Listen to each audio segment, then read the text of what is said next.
Di Madiun itu kan lambangnya semuanya ada kerisnya, Mas. Di kabupaten sama kota itu kan sama-sama ada lambang kerisnya.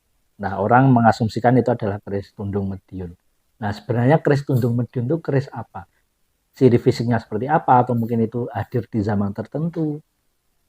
Kalau menyinggung khusus Tundung Medun itu karyanya Empu, kalau dirunut nanti Pak.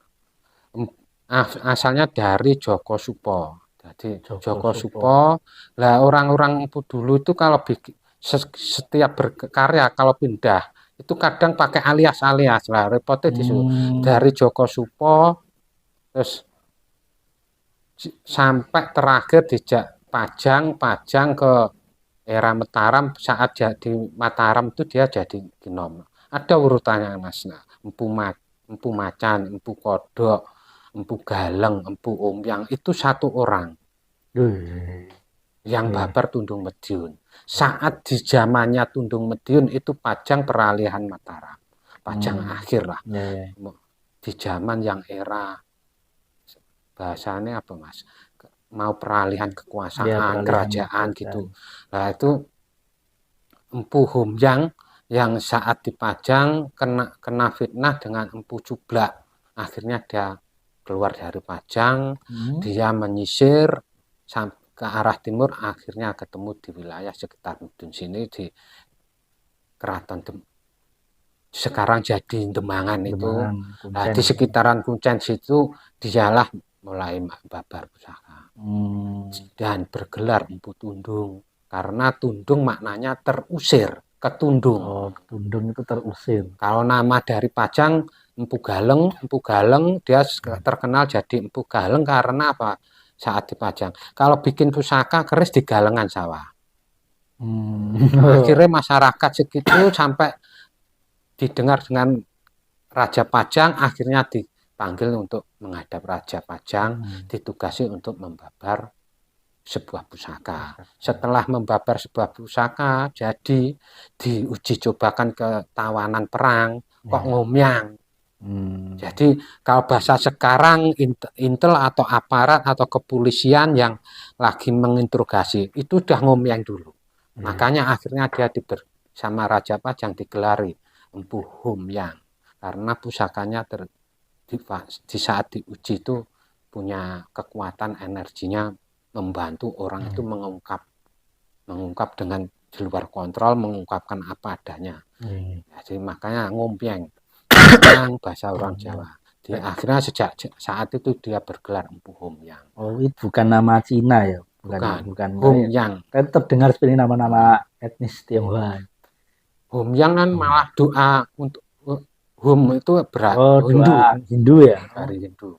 Jadi tapi sebenarnya artinya tadi itu. ya Empu, Iya. Empu Joko Supo itu adik adik ipar Sunan Kalijogo. Adik ipar Sunan Ya, Kalijogo. dia nikah Hmm. dengan Dewi Rosowulan. Kalau nggak salah Hmm. Dewi Rosowulan, adiknya Sunan Kalijogo.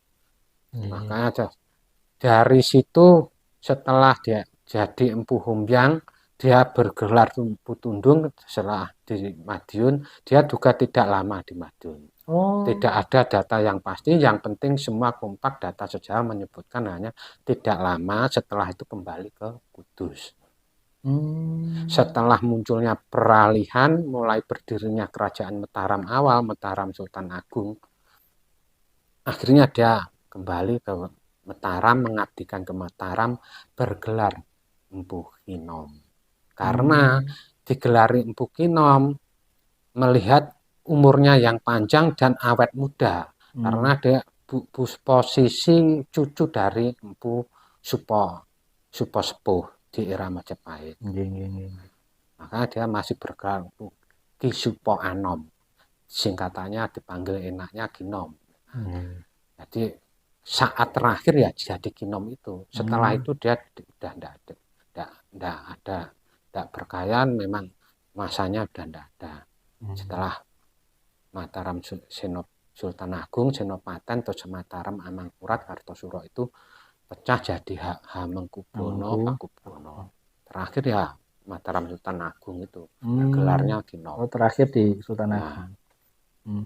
Nah, apakah keris Tundung Mediun itu hanya saat era di Madiun itu atau masih di Pajang dan di Mataram itu ketika membuat keris Ada juga? setiap ciri-cirinya, namanya seniman, Bu. Dia tetap dia melakukan jejak sejarah.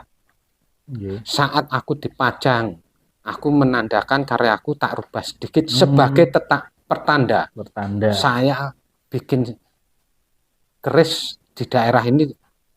Tapi garis besar ciri khasnya tetap. Tapi Nggih. ada tanda sedikit yang untuk Tenger. tenger. Nggih. Saat di Madura juga, Hmm. waktu jadi Empu Majan itu tanda-tandanya kerisnya selalu besar-besar. Terus Hmm. pindah dari Madura ke wilayah Surabaya bergelar Empu Kodo. Itu ya Hmm. ada. Oke. Makanya simpang siurnya Empu Kodo itu ya Empu Tundung Mediun. Satu orang Satu orang yang sebetulnya. ya, ya. Tapi ada perubahan. Sedangkan kalau kita larinya ke hakikat tundung, ya kita harus tahu perbedaannya antara saat macan, humyang, tundung, ki kodok, itu tahu harusnya. Hmm.